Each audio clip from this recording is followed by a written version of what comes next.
afternoon, everyone. I hope that you are having a wonderful Monday, a great week to start the week, right? With National Caregivers Month. And right before we end the month, we wanted to make sure that we highlighted everyone. If you are tuning in for the first time, we are live on Facebook, we are live on Twitter, and also on YouTube. I am Estela Mata. I'm going to be one of the moderators and host for today. And I am one of the co-founders of Looms for Lupus. And I'm here moderating with my sister, Juana Mata. Sister, do you want to say hi? Hello, everyone. Happy Monday. Yes, I am Juana Mata. I am one of the Mata sisters that will be here moderating and talking about the caregivers and Yes. with caregivers. Right. We have lupus patients and we have a caregiver's perspective. We have an amazing panel and we're just excited to be here because, the month of November is National Caregivers Month. And this symposium is being hosted by Looms for Lupus, but it is being sponsored by GSK. And we are just excited to not only highlight the caregivers, the amazing caregivers that we have in our lives, but also to provide some tips on how they could also take care of themselves and continue caring for those that they love. But before we get started and we bring on the panelist, I do want to let you know that anyone tuning in, this is a live conversation. So please let us know where you're tuning in the comment section. Also, put in where you're tuning in from. And, it's an amazing conversation that we're going to have together. So feel free to comment and like the comments that are being posted. Before we get started, I will give a brief disclaimer. The educational content of this Facebook Live discussion is not intended to be taken as medical advice and should not replace the recommendations and advice of your providers or your medical doctors. Please refer to your healthcare providers for specific questions on your healthcare and or treatments. We support you and we want to bring you all this amazing information, but please be mindful that this is a public forum and any comments that you post or information that you post, if it is confidential, it will be streamed. Other people will be able to see it. So please make sure that you are mindful of that. And also do not share it if it's confidential. But with that being said, I just want to make sure that you understand that, we are here for you. We are here to support you. We are people that want to bring in information to you. So we are going to get started with today's discussion and bring on some amazing panelists. So with us today, we have Elizabeth Santa Cruz, we have Victoria Kupai, and we have Mari from Lupus Spoons. And we're going to go ahead and briefly introduce each one of them and then allow them to say hi and to welcome everyone to the panel. So I will start first with introducing one amazing woman that I had the pleasure of meeting. Her name is Victoria Kupai. She's a public health student at the University of Arizona. Since she was diagnosed with lupus in 2016, she has focused on raising awareness about lupus through her social media. She has also been a part of the Lupus Society of Illinois, a walk committee in September of 2022. So that just happened. And Victoria also acknowledges that her lupus journey has not been easy, but attributes her healing journey to her good support system. So, and I think that is one of the things we could all attest to is the fact that living with a condition can be hard, but with a support system, it can also be very, very better, I guess, better accepted and better, Managed. what's the word? Moderated, Managed. better. Manage. There you Manage. go. Thank you for the word. My fibro fog is acting up. So Victoria, thank you for accepting our invitation and for being here with us today. Well, thank you for having me. Yes. So, and then we also have Madi. Madi was diagnosed with lupus, fibromyalgia, and Sjogren's syndrome 10 years ago. And she was also diagnosed with Raynaud's phenomenon in 2019. She facilitates multiple support groups, Lupus Spoons and Lupus Spoons 2.0, plus a Spanish support group in Chicago. And all these were created, by her, in the north side of Chicago, because there was not a lot of support that was being provided. And Lupus Spoons 2.0 is a virtual support group that consists of many states. You are providing support all over California, Texas, New Jersey, and coming together for the amazing support group all via Zoom. I think it's so amazing because we all get to connect. And the Lupus Spoons Facebook group empowers and educates patients all around the world. Mari has served as a walk ambassador 3 times and a team leader, I believe now for 9 years with the Lupus Society of Illinois as well. So we have 2 people from Chicago, Illinois. The other thing that Mari does is let me see, I just lost my train of thought. She raises awareness through her social media platforms, and also helps to support and educate others and the care team as well. So we are so excited to have you, Mari, here, not only raising awareness for patients that live with lupus, but also for loved ones that care for them. So thank you for being here. Thank you. Thank you for inviting me. I'm so excited.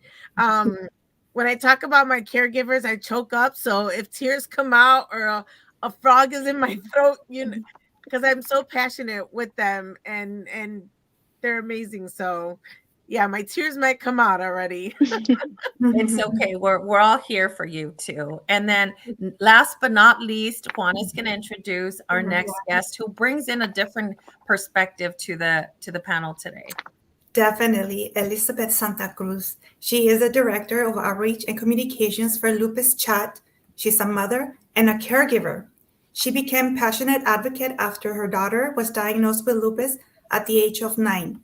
She is the creator of Caring for Lupus, where she raises awareness about lupus and caring for someone with lupus.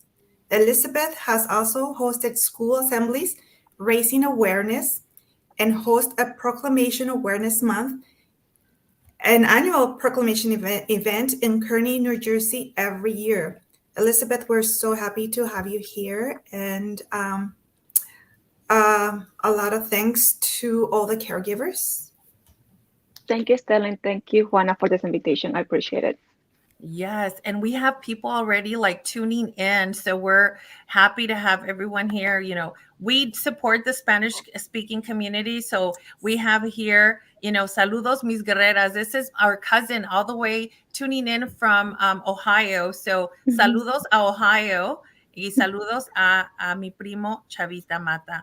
And I love it because both Mari and Elizabeth support the Spanish-speaking community as well. We also have Bernard, BK Kelly. They're saying it's an awesome cause, so I'm glad that they're able to tune in. And this is Oralisa Mata. So she is tuning in from Peru, and she says, Juana y Estela, bendiciones de Melissa y su mamá, Doralisa de Peru. So it's amazing that we're reaching over borders and we're connecting the community, not only the English-speaking community, but the Spanish-speaking community. And let's see, we have other people here. And Chicago's in the house. Yes. So, hi, Lisa. Thank you for tuning in. And thank you for the comments and the messages. Hi to Mari and other panelists from Kay in Illinois. So Kay Sims. So hello, Kay. Thank you for tuning in. Greta. Hi, Greta. She says, my lupus warrior, Victoria. That is awesome. And these are amazing comments because, not only do they inspire us and motivate us to continue to do what we do. So raising awareness, coming together, not just as lupus patients, fibromyalgia patients, but also as loved ones and caregivers, I think is really an amazing thing to do. So as we go through, if you're tuning in, go ahead and place the comments. I will bring them onto camera so everybody can see them. But meanwhile, what we'll do is we will get started with our discussion. Like I said, the month of November is National Caregivers Month. And one of the things that we want to highlight today is how impactful it is to be a loved one or care for someone that lives with a chronic and autoimmune condition like lupus is. It is not an easy condition to live with. And I think we can all attest to here, not only because we've seen our loved ones live with these conditions, but also because they impact us in one way or another. And I have a couple of questions for the panelists here, and I'll start with the first one. And this first question is going to go. Estela, can I just say something really fast before? I just want to share with everyone what a caregiver is.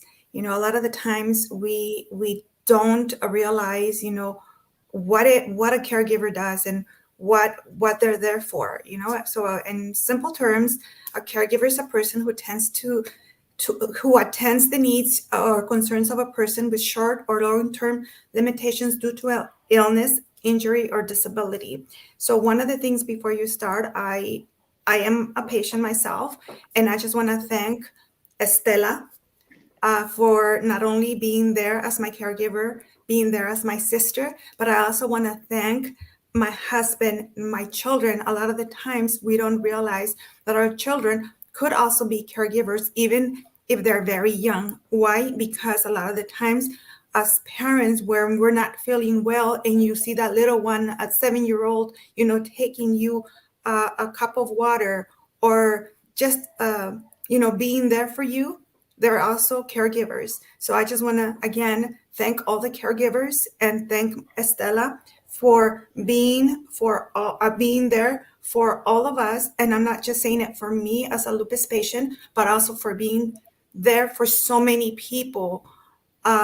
You help a lot of us, you're there for a lot of us, and you're there not only to support, but to give us, the information so that we can continue. So thank you, sister, for being there for all of us. Oh my gosh, I was not expecting that. So let me catch my breath so I don't tear up. That was not part of the. She made me tear up. Yes. So you know what? To me, it is an honor to be able to support so many people. Like I said, seeing my sister live with a condition like this just inspired me and motivated me and continues to motivate me to do this for others and to also remind the caregivers that, we are here to support you as well. When we started Looms for Lupus, one of the things that we realized is that our parents, our children, our loved ones also get impacted by this condition. And, just with our background, Victoria from the Philippines, Mari from Puerto Rico, Elizabeth from Peru, and in Mexico, our cultures are about family and about we are in this together. And I think that is like a huge attestation that we are living through our cultures, even though we're all in the US, we're still, we are our cultures and we want to continue to be together as family. So I was not expecting that, but thank you, sister. I do appreciate you because I think validation and also a thank you to our caregivers is well received always, right? But I'm just, in awe, but thank you again. But we're going to start with some questions. These are going to be for Mari and for Victoria. And then we have a different question for Elizabeth. So we're going to start with you, Mari, and then Victoria can answer as well. So the first question is, can you tell us a little bit about some of the caregivers that are in your life? Who helps you in the day-to-day or who gives you the support? Mari, do you want to start? Yeah. Meeting you guys live a couple weeks ago, now like I feel the love that you two have. So when Juana was thanking you, I was like, oh yeah, so the frog is already up there. My caregivers are amazing. I am very blessed to have a family that understands and is very compassionate and my caregivers are my mom and my daughter. My daughter is 28. She'll be 29 next month. And she does so much for me. Any heavy lifting, helps me pay bills. When I'm in pain, she massages me. She picks up my medicine. when I can't get to the pharmacy, if I'm too exhausted or I can't cook, she'll go and buy stuff for us to eat. Um, she does so much. She accompanies me to doctor appointments. She accompanies me on trips so that um, she does so much of the work. Like I'm there, but she like recently we just went to Philly for the ACR, and she did so much of the heavy lifting for me and taking care of me and knowing that, hey mom, you're doing a little bit too much. You got to slow it down. So but then my mom, on the other hand, my mom is more like she goes to the doctor, more doctor visits with me because my daughter works. And so when we decorate the block with, like now we decorated for the holidays. So my mom and I went down the block and decorated every single tree on our block with ribbons. So, and then in May and September, we do it for lupus awareness. May for Lupus Awareness Month, and then in September, because in Chicago, we have our lupus walk in Chicago. So all the trees are purple. Plus, my mom helps me, especially when she can see now when I get depressed, and she keeps me company. And so that helps a lot. And they both go with me to the laundromat because I can't do it by myself anymore. Pulling out clothes or putting clothes in the machines tears up my back and my legs. So they go with me. And it's go with me to do grocery shopping, or if I can't go, they both go, or either one goes. So I'm very, very blessed to have a daughter that cares about me. And because kids these days, you don't see that fellowship, that togetherness with their parents, and then you don't see it with these 28-year-olds. And she is amazing. You guys met her. All of you met her. Matter of fact, you guys all have met her. Yamari is amazing. I'm so blessed to have her as my daughter, and to have my mom. Everyone says, I want your mom, and I wish my mom was like your mom. And I'm like, you guys are not taking away my daughter or my mom at all. So I'm very blessed. Whenever we have any events here in Chicago, all of my support groups, my mom is there. My daughter, if she's working, sometimes she'll log in from work and you can see her that she's working, but she's logged on. But my mom's every support group I've had, my mom's been there, the English and Spanish ones. And then any events that we have here in Chicago, educational events, they're both with me. And I love that. For the walk, they're always there. My mom and my daughter throw down and help me so much for the walk because it's a lot of work. It's a lot of work. I always have a huge team. So I'm very blessed. Very blessed. That is amazing, Mari, to hear and to meet, Yamari and how she cares for you was amazing. To see it firsthand, to see the love and the compassion and the empathy that she feels, and also the empowerment that she provides you is amazing. And I see through all your posts on social media about your mom's support and how she's always, so supportive with you, and whatever crazy idea you may have, I think your mom has always been there for you. So it's great to hear about the different roles that they each take in your life and how amazing they are to you. So thank you for sharing that. Now, Victoria, can you share with us a little bit about some of the caregivers in your life, who they are and what they do and how they have helped you through your lupus journey? Yes. So just like Marie, I am fortunate enough to have a good support system. My main caregivers are my mom and my husband. So my mom, my mom and I, we have like the same mind. So sometimes I don't need to tell her what is going on with me. She automatically knows, and what I need, what I want, and that's a good thing. Like she does a lot for me. For example, she drives me to my doctor's appointments, and she also takes time. She takes off work just to be with me in those appointments, and she picks up my medications. She cooks for me. Um, yeah, just like what I said, she knows what I need and what I want. So sometimes I don't even feel like I have to say it. She just, mother's instincts. With regards to my husband, we recently got married in the summer of 2022. So um, quick back quick background about my husband. He actually proposed to me in the ICU back in 2019, and knowing that I was very sick, he still continued to be with me and he didn't leave me. So with that, I'm in awe of him. He supported me, not just me, and also my family. And he continued to care for me. He Every night he always tells me, "Did you drink your medicine?"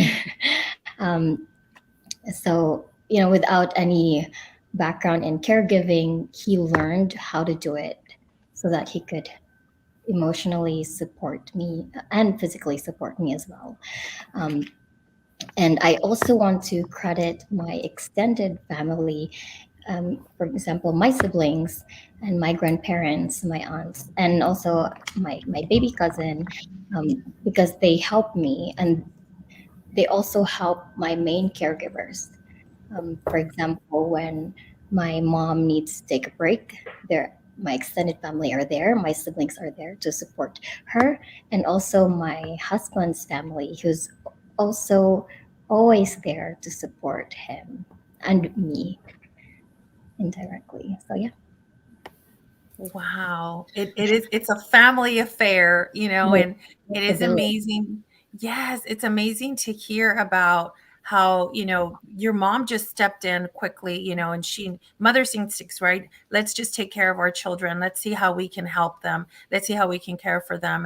And I can see that bond that you guys had. I was able to also meet your aunts, which was really great to see. And like I said, it takes a family and it takes a village sometimes. And it's amazing to see that you have, your husband who proposed to you in ICU. You don't see that happen. That's like, you don't see that happen all the time. Sometimes it's very scary to be committed in a relationship with someone that may need your help, and you might be scared. You might not be prepared for it. And it seems like your husband was like, back then, you know what, I'm going to be a good husband to her. And I'm glad that you said yes, and that you have a great support system in him as well.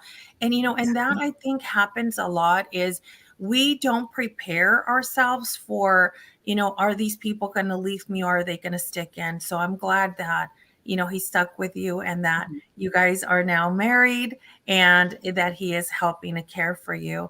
And shout out to the extended caregivers as well, because I don't think that we recognize or acknowledge them. And I love that you highlighted that, because your siblings and your aunts are also helping your mom, kind of giving her that respite care that she needs as well. And also your husband's family and how they support him. It's kind of like a trickle or a ripple effect, right? One helps one, and then the other person can now help more. So thank you for sharing that with us. That's an Yes. amazing love story. Yes, and one of the things that I really loved to hear, Victoria, is that we also have to care for our caregivers. We have to care for our caregivers. They also need that time for themselves to continue caring for us. So I loved that you said that the extended family also helps your mom and your husband to relieve them. So yes, definitely the caregivers also need the support and also need that respite time. So it is a family affair, like Estela said, and helping each other and just being there, not only for the person who's living with a condition like lupus, but also being there for one another. To have that support is very important. Yes. And then, so we have a completely different perspective. We have Elizabeth here, and Elizabeth is actually a caregiver. So she is going to give us a very different perspective here and what we're talking about. So the question for you, Elizabeth, is a little bit different. It is, as a caregiver, can you tell us a little bit about your role as a caregiver with your daughter? Hi everyone. I'm Elizabeth, and I have two little ones, Mia and Anthony. And 6 years ago, basically, my husband and me, we became caregivers. As a parent, you have different responsibilities.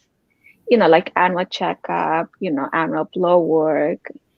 Uh, but when our daughter was diagnosed with lupus 6 years ago, it changed everything 100%. We learned, first of all, the term lupus because we didn't know anything about lupus, and we learned the responsibilities that came along with it. Um, for example, blood work every 3 months.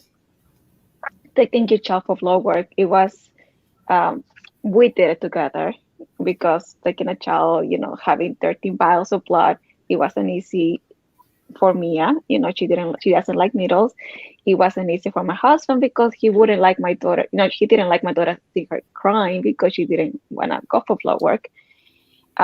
Making appointments, keeping track of all the doctor's appointments, make sure that you don't miss anything, keeping track of the medications, calling the pharmacy, and then picking up the medication. If your daughter needed to go for therapy, calling all your different providers that will take your insurance and make sure that it was a good provider, that you feel comfortable, and making these appointments, and then having someone be available to take your daughter for these therapy appointments. Something that she mentioned about laundry. For example, my daughter is sensitive to the heat and the humidity, so when it's summer, we don't let her go to the laundromat because we know that she's gonna get sick. But we also mentioned that to my son Anthony. We're like, it's hot, Mia, it's human. Mia cannot go; she's gonna stay. But you're going with us. But you're going with us. As a caregiver, I mean, we learned a lot since 2016. My husband, he's been amazing. I wouldn't be able to do anything that I do if it wasn't for him. He is always there to support us. When Mia was diagnosed with lupus, because we didn't know anything about lupus, besides being a caregiver, I also kind of became a lupus advocate. I wanted our community to learn about lupus, what it is, what are the symptoms, and especially that lupus can also affect children. Because it took us 2 years to get our diagnosis, but I have talked to other parents that took them even longer, and also in those 2 years, every person's situation is different, and I didn't want any other child to go through this. For those 2 years, I remember Googling what is, redness on the face, the mark on the face. And because you know, we didn't know anything about lupus. But my husband has been like there, number one. Mia, she is an amazing, amazing girl. Uh, she has a very positive mentality. Uh, she even when there was a time that Mia needed to go for therapy, like it was 40 minutes driving therapy, 40 minutes therapy, 40 minutes to come back, she will do the homework in the car without complaining. And she will still get all A's. She will put her best foot forward, like positive mentality. And she will still she will acknowledge that it will take a lot from us to do everything, therapies, appointments, and she will do her best. Wow. It's amazing to see everything that you've gone through, that your family has gone through. And I could imagine how hard it was to not have a diagnosis for 2 years and trying to learn and figure out what was going on with Mia. Not only that, after learning the diagnosis and having now your life changed, now you don't have to just worry about those physicals, right? Those annual physicals, Mm-hmm. but now having to worry about school, about special arrangements, about more visits to the lab, more rheumatology visits, more visits to specialists, and then also having to hold down the household, right? And continue to be a mom to your son. I think, it must have been very difficult. So I do want to praise you for stepping up and not only just caring for your daughter and your family, but also raising awareness and becoming a lupus advocate to educate the community at a national level, not just here in your community, but everywhere, so other parents don't have to go through the burden that you went through for those 2 long years. I think, we've come a long way. We now have more resources about lupus. I think people are more aware and they are now getting diagnosed a lot sooner.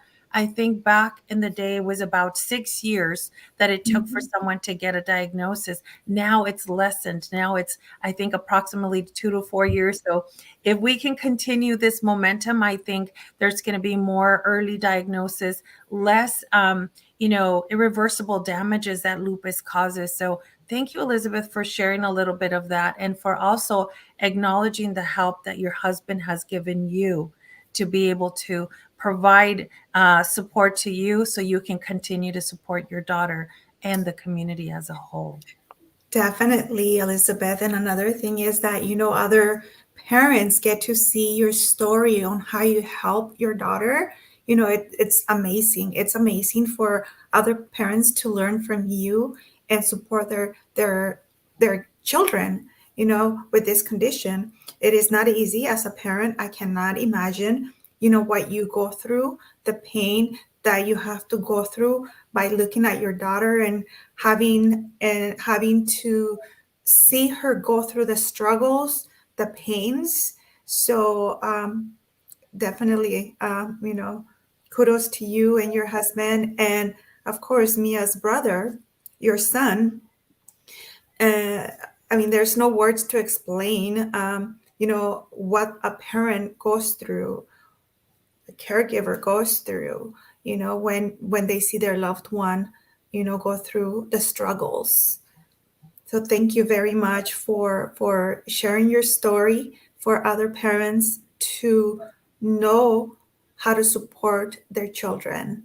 Yes. So, And so now the next question, Mari, is going to be for you and then for Victoria. So the next question is, what tips do you have for fellow lupus patients on how to communicate with their caregiver? And if you can give us examples of how you've learned to communicate with your caregivers, Mari. Yeah, communication is so important. I tell them, like, I can be very sweet. And then when I'm in a lot of pain, when I'm exhausted, I can be very mean. And so I have come to tell them that when I get mean, it's not me. Please don't take it personal. It's because I'm angry at the illnesses. I'm not angry at them. Believe me, because I could not live without those 2 women. My dad helps me also, but those 2 women, I wouldn't be here without them. Whew. Okay, so like, how do I tell them? I don't know, like, how to say it. Like, I tell blah. I'm like, fibro fog, lupus fog. Say Yes. the question again. No, okay. So just how a tip for other lupus patients and how do they communicate, how to communicate with their loved ones and caregivers. And what I heard you say was you basically are upfront with them and tell them, if I'm angry, I'm not angry at you. I'm angry at my disease. And also letting them know that, that you thank them for it. So that to me, means a lot. Like you can't even translate that in any other language or words, right? Is the fact that you're grateful. And I think, like you said, communication is the key. So letting them know, hey, this is what's going on with me and what my actions could be if that day is not really what I'm feeling towards you, but I'm feeling towards the disease. So I think being honest and having that conversation, I think is good. So that's a great tip. Yeah. Communication. Yeah, because like if I need something, I'll text either one of them because I don't want them to go out of their way. But if they're going, in that direction, I'll be like, hey, what are you doing? If I'm home and they're out, hey, where are you at and stuff. And when they tell me that, I'll know, okay, they're in this area. And I'm like, I just wanted to see, my medicine needs to be picked up before 8 o'clock. If you so happen to go by it, let me know. And if you can pick it up, if not, then I can take a walk, to get it.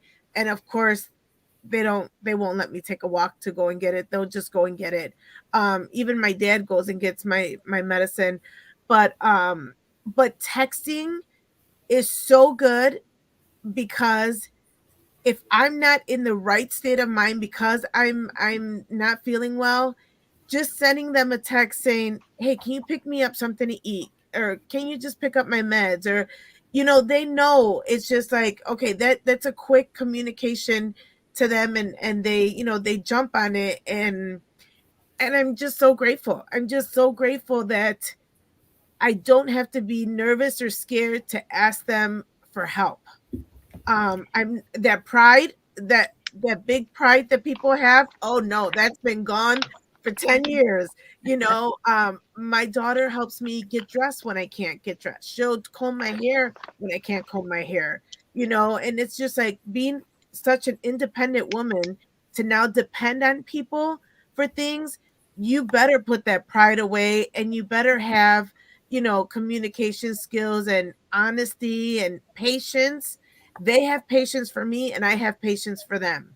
And believe me, they have a lot of patience for me. So your tips would be communication, which is either calling them or texting them. And then number two would be your just having them allow you to ask without Mhm. judgment, Yeah. as I would say. So those are great tips. So I think communication it plays a huge role. Now with you, Victoria, how or what tip do you want to give to other lupus patients, to have or to deal with their caregiver? Oh, you're muted. I think Murray said it perfectly. My advice would also be honest and be explicit with what you need to your caregivers, because you have to know that they are not mind readers. And there are times where we get frustrated with our disease and we might take it out on them. So with what Marie said, just make sure that they know it's not them. And um, I also communicate not just the things that I want and need, but also the things that I can do on my own. Being in my 20s, I'm supposed to be independent, but with being diagnosed with lupus, I need the help sometimes. But there are also times where I can do things on my own, and I tell them, I don't need help right now. Thank you for offering, but I'm good and I can do this. So make sure to communicate what you need, but also the things that you do not need help with. Wow. I love that, Victoria, because so Mhm. many times as caregivers or someone that wants to always be caring, I feel like I want to do things, not that I have to do them, but that I want to do them. And I think that level of respect of you letting them know, hey, I can do this today. Like, I don't need you. Thank you, but I don't need you. I think it's great. That's great advice. I think Juana has something to say to that as well. Definitely. A lot of the times, we also want to be able to be heard when, I mean, of course, we don't want to feel that we can't do things. So the little that we can do, we want to express to our loved ones or our caregivers that we are able to do certain things, and just remind them, that we will ask for help when we need it. But another thing that you said, Victoria, that is very, very important is, letting them know that, hey, if I look upset, please don't take it personal. A lot of the times it's not only the frustration that we have with, things that we can't do, but also the medication that we take, takes, has a different effects. And it's not that we want to be mean or that we want to be disrespectful, but a lot of the times, it's out of our control. So I just want to let all the caregivers know to please, don't take it personal. Like Victoria said, we don't mean to be disrespectful. We just want to make sure that, that we are also heard, and that we also want to be independent. So Yes, thank you, Victoria. I just want to add to one thing too, like just make sure that you thank them all the time, because it's not evident. Yeah, you just have to tell them thank you, because they are going through a different kind of pain too, seeing a loved Right. one. So Right, Yeah. definitely. A million thanks always to the caregivers that care for us. A lot of the times, they're also going through some struggles. Even with being there for us, they also have their own struggles. So we need to also be, understanding, and also understand that, sometimes they might also not feel well, so that we also need to hear them out. And so we're going to be moving forward with. Yes. I want to have interaction with the audience. So I'm going to show up a couple of comments that have come through, but I also want the audience to let me know what tips, if you are a lupus patient, what tip would you give others? And then also, if you're a caregiver, what tip would you give? So let me show a couple of shout outs here, people that have been tuning in. So we have Bernard. He's saying hi, Mari. So you've got some cheerleaders in the audience. Yes, I and love Jose. it. Jose. And look, Gloria watching from Germany. Girls, we are out in Germany as well. So hello to Germany. Hello, Gloria. Let's see. We have a couple of other ones here. I'm trying to scroll down. Let's see. Oops. I'm having difficulty. From Beach Park, and it says Manang Katang. What does that mean? it means they're my grandparents, but it means like mom. Oh, Actually, in the, wonderful. Shout out to Maddie. I love it.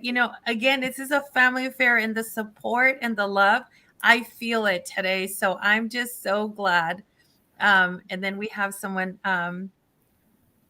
Okay, so Deborah, thank you for tuning in. She says, my husband just said it took him a long time to realize that I wasn't mad at him and not to take it personal, and to realize I was just really mad at my lupus. Wow. Yes. That, I think, is one of the things we've been talking about, right?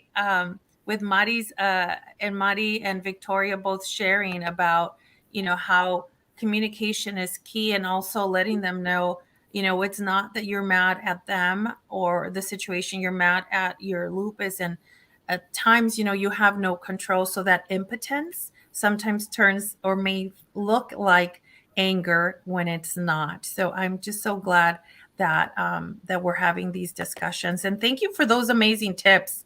The next question is going to be for Elizabeth, but her question is a little bit different. Elizabeth, do you as a caregiver have a plan or an agreement with your daughter, and has it changed with time? I know she was diagnosed 6 years ago. So has it changed to now her being a young woman?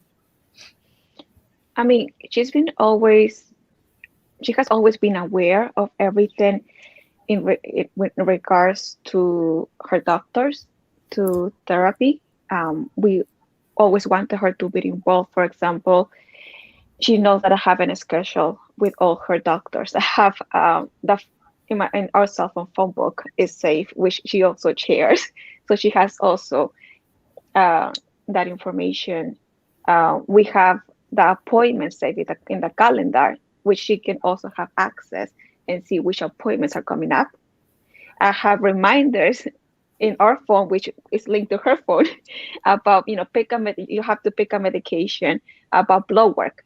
If I have to get a blood work prescription, I also have a reminder in our phone, which she also sees. I want to make sure that she's involved or aware at least as much as possible, because she's getting older, and I want to make sure that she learns little by little everything that that it takes to take care of herself. For example, I keep a photo diary in my phone of any visible symptoms. If for some reason today she's not able, she has like knee issues, I take a video and I have it. And the good thing about it is that you have the dates. And when you go to appointment, you can show the doctor, this is what is happening now. If for some reason, something is getting swollen, we try to take the best picture and save it again. And again, she's out. We're trying to involve her as much as possible. Dermatologist appointment, she was getting injections in her skin, in her face, and even the doctor asked her, like, Mia, how do you feel about your face? Like, do you see a lot of inflammation? Would you like to get, injections today? And she would check, and she would say, no, today I think I'm good. Let's wait another 3 months. Okay. Well, that's so good that you are including her at such a young age to be able to see the kind of like the stuff that you're tracking with the treatments, with the medications, with the labs, with the appointments, and that you're actually also enabling her to have a say almost in her care. Because I think that's one of the things that a lot of people lose, is that ability to to have some sort of control when you're living with a condition that's so controlling. The fact that you're giving her a little bit of that control at such a young age is amazing. And I love those reminders that you said for your family, for your husband, for you, and for Mia as well, because I think not only does it keep all of you guys in the same loop, but it also allows you guys to kind of, if one can do it, like let the other one know, like I've got this, or I'm taking care of this. And one of the last things that I heard you say was that you track her symptoms. And as a caregiver, and I think as someone that lives with a condition, I think that is so important. I know that for sure helped my daughter when she was first diagnosed with fibromyalgia, is she kept her symptoms and she tracked them all. So there are a lot of ways that you can track them. And I love that you shared that you do that through your phone. That way you guys can share it and also capture images. The Us and Lupus website has some toolkits and tracking toolkits that you can download if you care for someone or if you want some sort of tracking tool. But I love your idea of tracking it on the phone without having to download an app. You're doing it on your own, which is, a lot of times, a lot of people don't want another app to deal with or don't want to put their private information out there, but you still are maintaining that tracking system. So thank you for those tips, Elizabeth.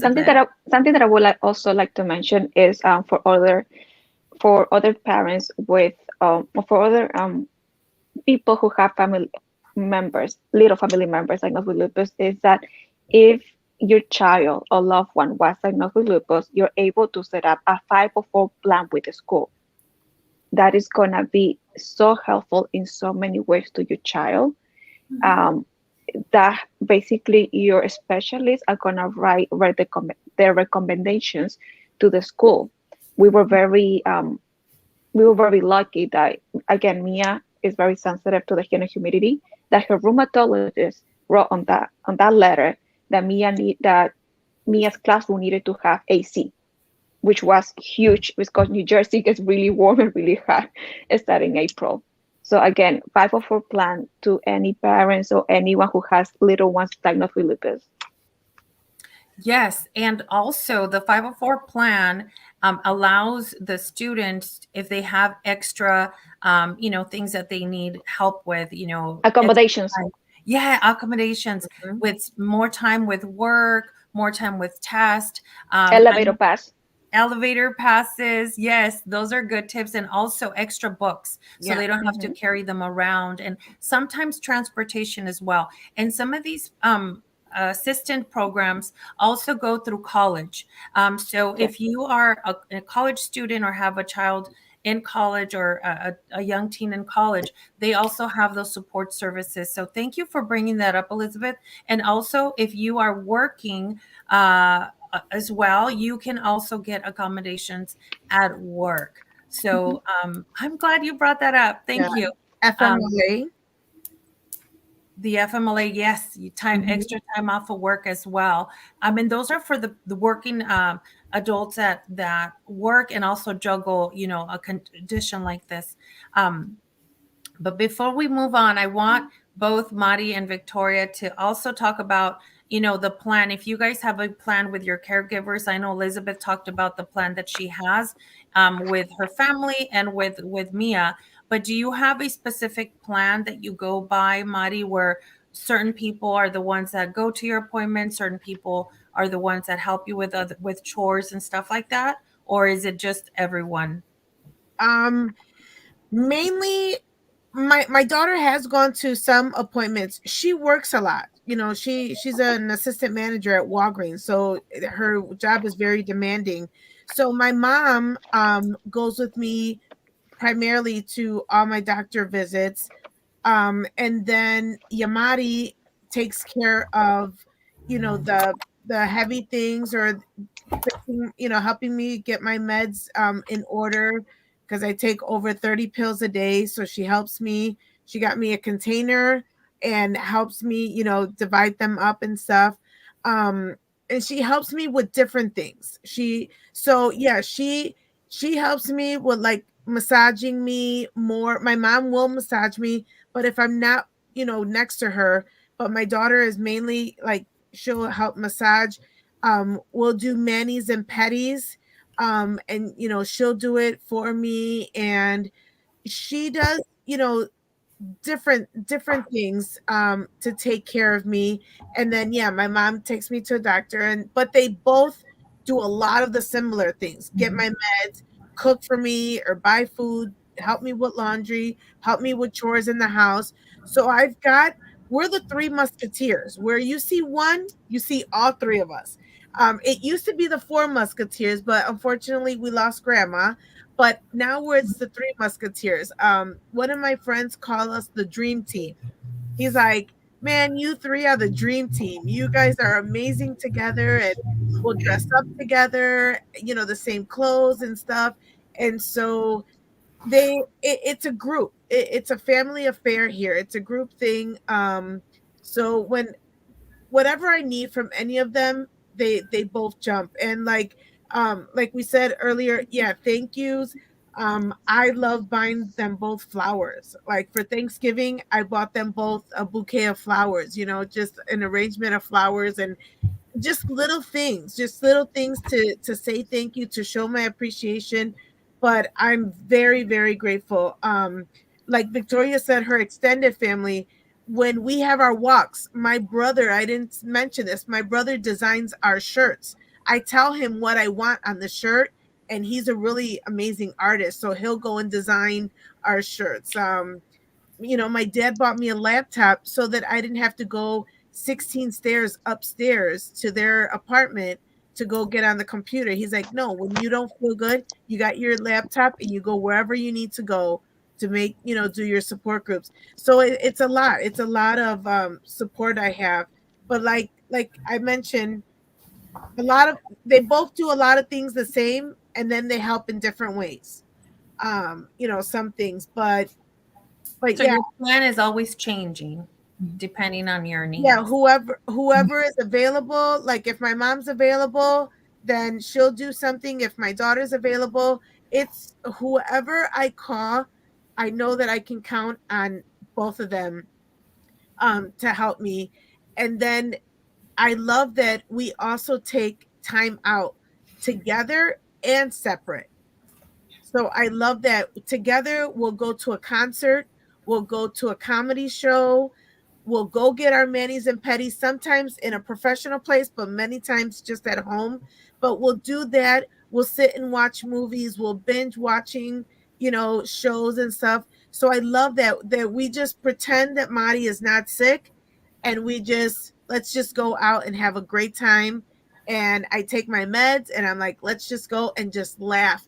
We love to laugh and just forget about the world, forget about my illnesses, and just laugh. So we love going to concerts and to comedy clubs to just unwind and just forget about everything.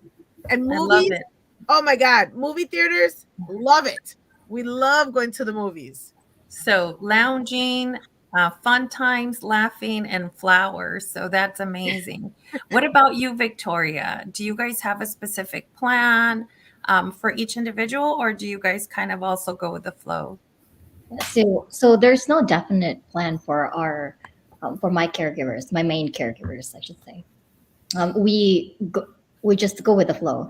For example, my mom mostly goes to the doctor's appointments with me, pick up my medication, and cooks for me sometimes when she's here with us in our home. And my husband, on the other hand, he asks if I need something, or what do you need, love, or just making sure that I have everything I need. He buys me food if I don't feel like cooking, but one thing is for sure, it's that both of them make sure that I have everything that I need.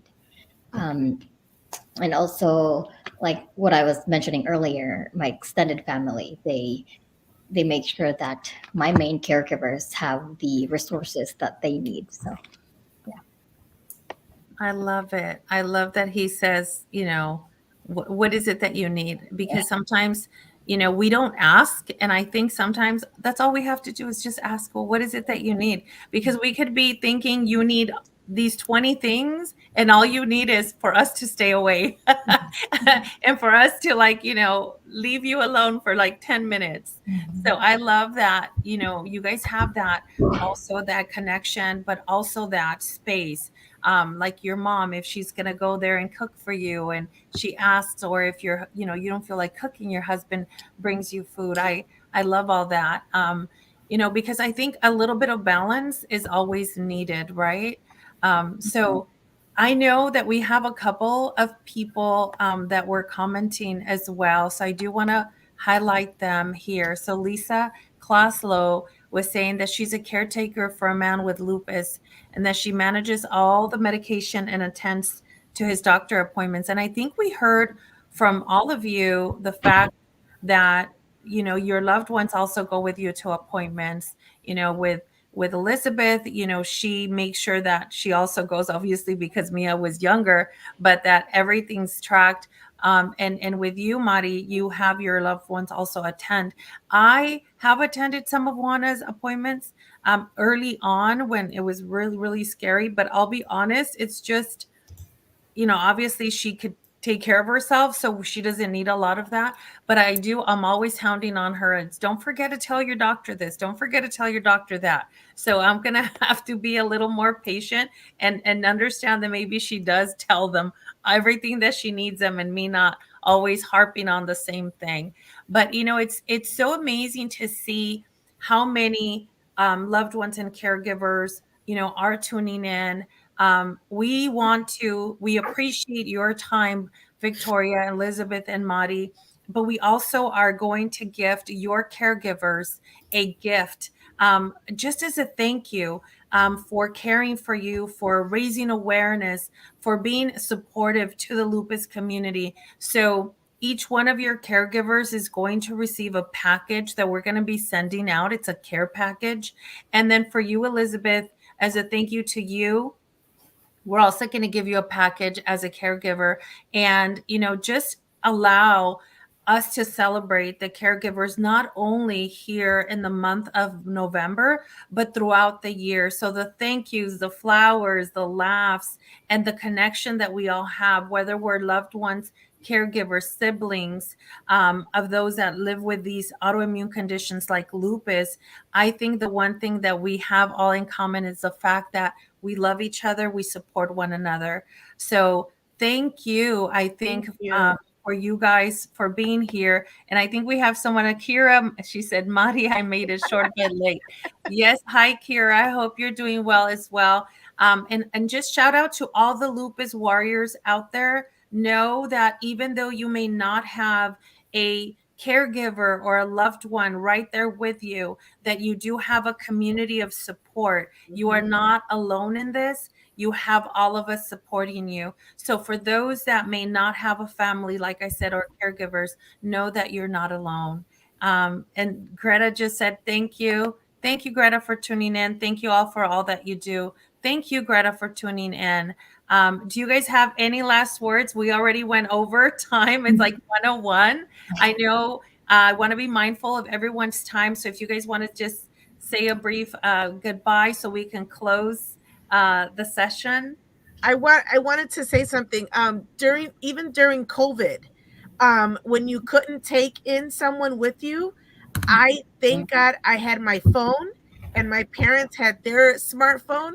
Whew, and we did video. And so we did the video at the same time. And I was just like, Mom, this is what I want to talk to them about. And these are the questions I'm going to ask. Is there anything else do you think that, that I should mention? And so it was awesome because my dad has never been to a doctor's appointment with me, but actually we were using his phone, for my mom to see. And so I had both of them watching, and the doctor would speak to me and then look at the phone and say, okay, is there anything that you think that Mari, needs to share with me, or any questions you guys have? So I'm very grateful for that too. So COVID did not stop me from bringing in my caretakers. They were there with me. But I wanted to say thank you. See, I'm going to cry. Thank you so much for doing this, because like all the focuses are always on us, the patients, but it's never about our caretakers. And we need to show them appreciation because they need their time out from us too. And for the people out there that are not blessed like I am, and Victoria is, and Juana is, and Estela, and Elizabeth, and your daughter, for those that aren't blessed with family like this, that's why we have our support groups, and that's why everyone's welcome. Either you're a patient or if you're a caretaker. I always tell people, bring your caretakers, bring your family, um because we can help, explain to them, just like here, explain to them, they're not being mean to you. This is what lupus is, this is what it, the symptoms and stuff, and what it, how your family is feeling and stuff. So people are not alone, and I don't want them to think that they're alone. That's why I started the support group. I started one in 2019, and now we have 3 of them, and in 2 different languages. So no one is out there. No one is alone out there. You guys have us. You have Looms for Lupus and Lupus Society of Illinois. We have 12 or 13 support groups, and I facilitate 3 out of those. So please, they can look us up on social media. Yes, and we'll type them on the comments so you can follow everyone. Everyone here is on social media, Caring for Lupus, Lupus Spoons, and Victoria. But I do want to give a special shout out to Victoria's mom. Thank you for being here today, for being so supportive. Elizabeth is a mom. Thank you to all the moms that are out there supporting your loved ones, because I think we learned from you. I learned from my mom to be able to provide, to be empathetic, and to be caring. And Victoria, I had the honor of meeting your mom, and it's just amazing because I'm sure you are also going to be a great caregiver one day as well.